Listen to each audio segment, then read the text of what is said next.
Chilli powder, ಸಖತ್ ಖಾರ, ಬಣ್ಣ ಮತ್ತು ರುಚಿ. ಆಚಿ ಚಿಲ್ಲಿ ಪೌಡರ್. ದಶಕಗಳೇ ಕಳೆದು ಹೋದರೂ ಕೂಡ ಏತ ನೀರಾವರಿ ಯೋಜನೆ ಈವರೆಗೂ ಪೂರ್ಣ ಆಗಿಲ್ಲ. ಅಳವಂಡಿ ಬೆಟಗೇರಿ ಏತ ನೀರಾವರಿ ಯೋಜನೆ ನೆನೆಗುದಿಗೆ ಬಿದ್ದಿದೆ. ಯಾರೊಬ್ಬರು ಕೂಡ ಇತ್ತ ಕಣ್ಣು ಹಾಯಿಸಿ ನೋಡ್ತಾ ಇಲ್ಲ, ಯಾರೂ ತಲೆ ಹಾಕಿ ಮಲಗ್ತಾ ಇಲ್ಲ. ಇಲ್ಲಿ ಅಳವಂಡಿ ಬೆಟಗೇರಿ ಏತ ನೀರಾವರಿ ಯೋಜನೆ ಸಂಪೂರ್ಣ ಸ್ಥಗಿತವಾಗಿದೆ, ನೆನೆಗುದಿಗೆ ಬಿದ್ದಿದೆ.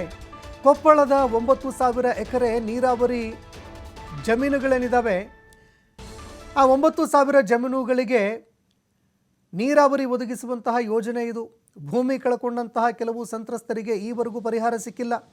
ಭೂಮಿ ಕಳ್ಕೊಂಡು ಪರಿಹಾರಕ್ಕಾಗಿ ಅಲದಾಡ್ತಾ ಇದ್ದಾರೆ ರೈತರು. ಟಿ.ಬಿ ಡ್ಯಾಮ್ ಹಿನ್ನೀರಿನ ಅರ್ಧ TMC ನೀರು ಬಳಕೆ ಮಾಡೋದಕ್ಕೆ ಯೋಜನೆ ಮಾಡಿಕೊಳ್ಳಲಾಗಿತ್ತು. 9,000 ಎಕರೆ ಪ್ರದೇಶಕ್ಕೆ ನೀರಾವರಿ ಸೌಲಭ್ಯ ಒದಗಿಸುವ ಯೋಜನೆ ಇದು. ಯೋಜನೆಗಾಗಿ ರೈತರಿಂದ ಸುಮಾರು 137 ಎಕರೆ ಭೂಮಿ ಸ್ವಾಧೀನಪಡಿಸಿಕೊಳ್ಳಲಾಗಿದೆ. 9 ವರ್ಷಗಳ ಹಿಂದೆ ಬೆಟಗೇರಿ ಏತ ನೀರಾವರಿ ಯೋಜನೆ ಮಂಜೂರಾಗಿತ್ತು. ಆರಂಭದಲ್ಲಿ 80 ಕೋಟಿ ಇದ್ದಂತಹ ಯೋಜನೆ ಈಗ 211 ಕೋಟಿಗೆ ಪರಿಷ್ಕೃತ ಆಗಿದೆ. ಅಂದರೆ ಇಷ್ಟಕ್ಕಾಗಲ್ಲ, ರೇಟ್ ಜಾಸ್ತಿ ಆಗಿದೆ, ಮತ್ತೊಂದು ಜಾಸ್ತಿ ಆಗಿದೆ, ಹೀಗೆ ಪರಿಷ್ಕೃತ ಆಗ್ತಾ 211 ಕೋಟಿಗೆ ಏರಿಕೆಯಾಗಿದೆ. ಆದರೂ ಕೂಡ ಈವರೆಗೂ ಕಾಲುವೆ, ಪಂಪ್ ಹೌಸು, ಜಾಕ್ವೆಲ್ಲು ಯಾವುದು ಕೂಡ ಪೂರ್ಣ ಆಗಿಲ್ಲ. 2016ರಿಂದ ಪೈಪ್ಲೈನ್ ಹಾಕಿ ಕಾರ್ಯಾರಂಭ ಮಾಡಿದರು. 2020 ಬಂದರೂ ಯಾವುದೇ ಪ್ರಯೋಜನ ಆಗಿಲ್ಲ, ನೀರು ರೈತ ಹೊಲಕ್ಕೆ ಹರಿದಿಲ್ಲ, ಮುಂದೇನೂ ಹೋಗಿಲ್ಲ. ಅದರ ನಂತರ ಮತ್ತೆ ಬೆಟಗೇರಿಗಾಗಿ 3,000 ಎಕರೆಗೆ ಹೆಚ್ಚುವರಿ ಯೋಜನೆ ಮಾಡಿದರು. ಅದು ಸಹ ಹಾಗೆ ಇದೆ. ಅದನ್ನು ಇದನ್ನು ಕೂಡ ಎರಡನ್ನೂ ಕೂಡಲೇ ಪ್ರಾರಂಭ ಮಾಡಿ ರೈತರಿಗೆ ಅನುಕೂಲ ಮಾಡಿಕೊಡ್ಬೇಕಂತ ಕೇಳಿ. ಅಂದರೆ 10 ವರ್ಷ ಆಯಿತು. 10 ವರ್ಷ, ಸುಮಾರು 10 ವರ್ಷ ಆಯಿತು. ಇನ್ನೂವರೆಗೆ ಯಾವುದೇ ಆಗ ಅರ್ಧಂಬರ್ಧ ಮಾಡಿ ನಿಂತು ಅಲ್ಲೇ ಅದಾವೆ. ಎಷ್ಟು ಅವಶ್ಯಕತೆ ಐತಿ? ರೈತರಿಗೆ ನೀರು ಬೇಕೇ ಬೇಕು, ಅವಶ್ಯಕತೆ ಇಲ್ಲ ಅಂತ ಯಾರು ಹೇಳ್ತಾರೆ. ಅವಶ್ಯಕತೆ ಐತಿ, ಕೂಡಲೇ ಮಾಡಬೇಕು. ಹೌದು ಸರ್. ಏನಾಗತ್ತೆ ಸರ್, ಇದು ಬೆಟಗೇರಿ ಏತ ನೀರಾವರಿ ಪ್ರಾರಂಭವಾಗಿ ಸುಮಾರು 2015ರಾಗ ಇದ್ದ ನಾವು ಹೋರಾಟ ಸಮಿತಿ ಪ್ರಾರಂಭ ಮಾಡಿದ್ವಿ. ಅವಾಗ ಹೋರಾಟ ಸಮಿತಿ ಪ್ರಾರಂಭ ಮಾಡಿ ಕೋರ್ಟ್ಗೆ ಹೋದ ನಂತರ ಸರ್ಕಾರ ಎಚ್ಚೆತ್ತುಕೊಂಡು ನಮ್ಗೆ ಪೈಪ್ಲೈನ್ ಮಾಡಿಕೊಡ್ತು ಬೆಟಗೇರಿಗೆ 2016ರಲ್ಲಿ ಹೆಚ್ಚುವರಿಯಾಗಿ. 2016ರಲ್ಲಿ ಪೈಪ್ಲೈನ್ ಮಾಡಿಕೊಟ್ಟಿಂದೆ ನಮ್ಗೆ ಖುಷಿ ಆಯ್ತು. ಅವಾಗ ನಮ್ಮೂರಿಗೆ ಪೈಪ್ಲೈನ್ ಆಯ್ತಪ್ಪ, ನೀರು ಬರುತ್ತೆ ಅನ್ನೋ. ಇವಾಗ 2025, 2016ಲಿದ್ದ 2000 ಸುಮಾರು ಒಂದು 8ರಿಂದ 9 ವರ್ಷ ಆಯಿತು ಪೈಪ್ಲೈನ್ ಆಗಿ. ಇಲ್ಲಿವರೆಗೆ ಆದರೆ ಯಾವುದೇ ನೀರು ಕೆಡವಿಲ್ಲ ಸರ್ ಸರ್ಕಾರದವರು.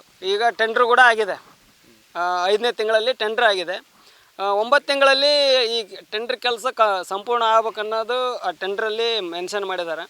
ಆದರೆ ಇಲ್ಲಿವರೆಗೆ ಯಾವುದೇ ಕಾಂಟ್ರಾಕ್ಟ್ರು ಬಂದಿಲ್ಲ, ರೈತರನ್ನ ಭೇಟಿಯಾಗಿಲ್ಲ, ಕೆಲಸನ ಪ್ರಾರಂಭ ಮಾಡಿಲ್ಲ. ಇನ್ನು 4ರಿಂದ 5 ತಿಂಗಳಲ್ಲಿ ಕೆಲಸ ಸಂಪೂರ್ಣ ಮುಗಿದು ರೈತರಿಗೆ ನೀರು ಒದಗಿಸ್ಬೇಕು. ಇದು ಈ ವಿಳಂಬ ನೋಡಿದರೆ ಇನ್ನು ಕೆಲಸ ಮುಗಿಯೋದಿಲ್ಲ ಅನ್ನೋದು ನಮ್ಮ ಒಂದು ಆತಂಕ ಆಗಿದೆ ಸರ್. ಎಲೆಕ್ಷನಿಗಂತೂ ಇದು ಬಳಕೆ ಹೌದೌದು. ಈ ಬಗ್ಗೆ ಮತ್ತಷ್ಟು ಮಾಹಿತಿ ಕೊಡ್ತಾರೆ ಪ್ರತಿನಿಧಿ ನಾಗರಾಜ್. ಫೋನ್ ಸಂಪರ್ಕದಲ್ಲಿ ಜಾಯ್ನ್ ಆಗಿದ್ದಾರೆ. ನಾಗರಾಜ್, ಒಂದೆಡೆ ರೈತರು ನೀರಾವರಿ ಆಗತ್ತೆ ಅನ್ನುವಂತಹ ಕನಸಿಟ್ಕೊಂಡು ಕೂತಿದ್ರು, ಆದರೂ ಕೂಡ ಏತ ನೀರಾವರಿ ಯೋಜನೆ ಈವರೆಗೂ ಕೂಡ ಪೂರ್ಣವಾಗ್ತಾ ಇಲ್ಲ. ಇಡೀ ಕಾಮಗಾರಿ ನೆನೆಗುದಿಗೆ ಬಿದ್ದಿದೆ. ಈ ಬಗ್ಗೆ ಮತ್ತಷ್ಟು ಮಾಹಿತಿ ಕೊಡೋದಾದ್ರೆ. ಸಂತೋಷ್, ಏನಂತಂದ್ರೆ ಕೊಪ್ಪಳ ತಾಲೂಕಿನ ಅಳವಂಡಿ ಬೆಟಗೇರಿ ಏತ ನೀರಾವರಿ ಇದು ಸರ್ಕಾರದ ಮಹತ್ವಾಕಾಂಕ್ಷಿ ಯೋಜನೆ ಅಂತ ಹೇಳ್ಬಿಟ್ಟು ತುಂಗಾಭದ್ರಾ ಜಲಾಶಯ ಏನಿದೆ, ಜಲಾಶಯದ ನೀರಿನಿಂದ ಅರ್ಧ TMC ನೀರನ್ನ ಬಳಕೆ ಮಾಡಿಕೊಂಡು, ಅಂದ್ರೆ ಅಲ್ಲಿಂದ ನೀರನ್ನ ಬಳಕೆ ಮಾಡಿಕೊಂಡು ಏತ ನೀರಾವರಿಯನ್ನ ಲಿಫ್ಟ್ ಮಾಡುವ ಮೂಲಕ ಏತ ನೀರಾವರಿ ಯೋಜನೆಯನ್ನ ಜಾರಿಗೊಳಿಸಲಾಗಿತ್ತು. ಬರೋಬ್ಬರಿ 9 ವರ್ಷಗಳ ಹಿಂದೆ ಈ ಮಂಜೂರಾದ ಯೋಜನೆ ಅಂತ ಹೇಳ್ಬೋದು. ಆದ್ರೆ ಸರಿಸುಮಾರು ಯೋಜನೆಗೆ 9,000 ಎಕರೆ ಪ್ರದೇಶಕ್ಕೆ ಅಂದ್ರೆ ನೀರಾವರಿ ಸೌಲಭ್ಯ ಕಲ್ಪಿಸಲು ಸರ್ಕಾರ ನಿರ್ಧಾರ ಮಾಡಿತ್ತು. ಬರೋಬ್ಬರಿ ಆರಂಭದಲ್ಲಿ 80 ಕೋಟಿ ಹಣವನ್ನ ಮಂಜೂರು ಮಾಡಿ ಯೋಜನೆಗೆ ಅನುದಾನವನ್ನ ಬಿಡುಗಡೆ ಮಾಡಲಾಗಿತ್ತು. ಸರಿಸುಮಾರು ಅಂದ್ರೆ ನೀರಿನಿಂದ ಲಿಫ್ಟ್ ಇರಿಗೇಷನ್ ಮಾಡ್ಬೇಕಂತಂದ್ರೆ ಸರಿಸುಮಾರು 137 ಎಕರೆ ಜಮೀನನ್ನ ರೈತ ಅಂದ್ರೆ ಕಾಲುವೆ ನಿರ್ಮಾಣ ಸಲುವಾಗಿ 137 ಎಕರೆಯನ್ನ ಸ್ವತಃ ರೈತರಿಂದ ಭೂ ಸ್ವಾಧೀನ ಮಾಡಿಕೊಂಡು ಯೋಜನೆಯನ್ನ ರೂಪಿಸಲಾಗಿತ್ತು. ಆದ್ರೆ ಈಗ ಬರೋಬ್ಬರಿ 9 ವರ್ಷಗಳ ಕಳೆದಿದೆ. ಆದ್ರೆ ಕೊಪ್ಪಳ ತಾಲೂಕಿನ ಬೆಟಗೇರಿ, ಮೈನಹಳ್ಳಿ, ಕಮಲಾಪುರ, ಅಳವಂಡಿ ಈ ಭಾಗದ ರೈತರಿಗೆ ಒಂದೇ ಒಂದು ಹನಿ ಕೂಡ ನೀರನ್ನ ಸರಬರಾಜಾಗ್ತಾ ಇಲ್ಲ. ಯಾಕಂತಂದ್ರೆ ಸಂಪೂರ್ಣವಾಗಿ ಈ ಯೋಜನೆ ನೆನೆಗುದಿಗೆ ಬಿದ್ದಿರುವಂತದ್ದು. ಇದುವರೆಗೂ ಕೂಡ ಏನಂದ್ರೆ ಆ ಕಾಲುವೆಗಳು ಸಂಪೂರ್ಣವಾಗಿ ನಿರ್ಮಾಣವಾಗಿಲ್ಲ. ಮತ್ತೆ ಏನ್ ಪಂಪ್ ಹೌಸ್ ಅಂತ ಹೇಳ್ತೀವಿ, ಅಲ್ಲಿ ಜಾಕ್ವೆಲ್ ಅಂತ ಹೇಳ್ತೀವಿ, ಅಲ್ಲಿ ಕೂಡ ಅದು ಸಂಪೂರ್ಣವಾಗಿ ನಿರ್ಮಾಣ ಆಗಿಲ್ಲ. ಆ ಕಾರಣಕ್ಕಾಗಿ ಸ್ವತಃ ರೈತರು ಆಕ್ರೋಶ ವ್ಯಕ್ತಪಡಿಸಿದ್ದಾರೆ. ಒಂದು ಏನಂದ್ರೆ ನಾವು ಜಮೀನು ಕೊಟ್ಟಿದ್ದೀವಿ ಕಾಲುವೆ ನಿರ್ಮಾಣ ಸಲುವಾಗಿ, ಅಥವಾ ಭೂಮಿನೂ ಇಲ್ಲ, ಇತ್ತ ನೀರಾವರಿ ಇಲ್ಲ. ಈ ರೀತಿ ಮಾಡಿದ್ರೆ ಏನ್ ಮಾಡ್ಬೇಕನ್ನುವ ನಿಟ್ಟಿನಲ್ಲಿ ರೈತರು ಆಕ್ರೋಶ ಹೊರಹಾಕ್ತಿದ್ದಾರೆ. ಜೊತೆಗೆ ಏನಂತಂದ್ರೆ ಆರಂಭದಲ್ಲಿ 80 ಕೋಟಿ ರೂಪಾಯಿ ಮಂಜೂರಾಗಿತ್ತು. ಇದೀಗ ಪರಿಷ್ಕೃತವಾಗಿ 211 ಅಂದ್ರೆ ಈ ಕಾಮಗಾರಿ ಪೂರ್ಣಗೊಳ್ಬೇಕಂದ್ರೆ 211 ಕೋಟಿ ರೂಪಾಯಿ ಬೇಕನ್ನುವ ನಿಟ್ಟಿನಲ್ಲಿ ಸ್ವತಃ ಕೊಪ್ಪಳ ಶಾಸಕ ರಾಘವೇಂದ್ರ ಅವರು ಸರ್ಕಾರಕ್ಕೆ ಪ್ರಸ್ತಾವನೆ ಸಲ್ಲಿಸಿದ್ದಾರೆ. ಆದ್ರೆ 9 ವರ್ಷಗಳ ಕಾಲ ಇದೀಗ ಆಮೆಗತಿಯಲ್ಲಿ ಕಾಮಗಾರಿ ಆಗ್ತಾ ಇದೆ, ಆದ್ರೆ ಸರಿಯಾಗಿ ಪೂರ್ಣಗೊಳ್ತಾ ಇಲ್ಲ.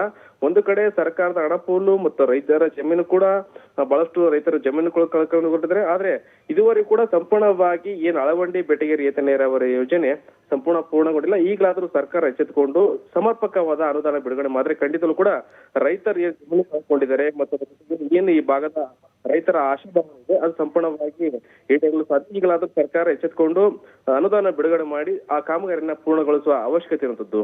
ಸಂತೋಷ್. ಧನ್ಯವಾದಗಳು ನಾಗರಾಜ್ ನಿಮ್ಮೆಲ್ಲ ಮಾಹಿತಿಗೆ.